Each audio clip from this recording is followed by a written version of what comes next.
ہم سے جدا ہو گیا، اس نے ہم سے راستہ الگ کر لیا، وہ کنارہ کش ہو گیا۔ کیوں؟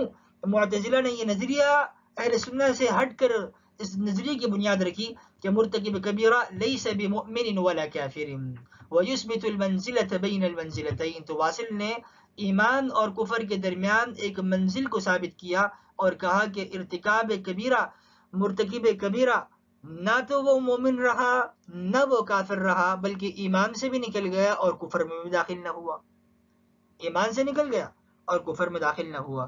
اور اگر بغیر توبہ کے مرا تو عذاب تو ہوگا لیکن کفار والا عذاب نہ ہوگا، بغیر توبہ کے مر گیا تو اب وہ جنت میں جائے گا یا جہنم میں جائے گا۔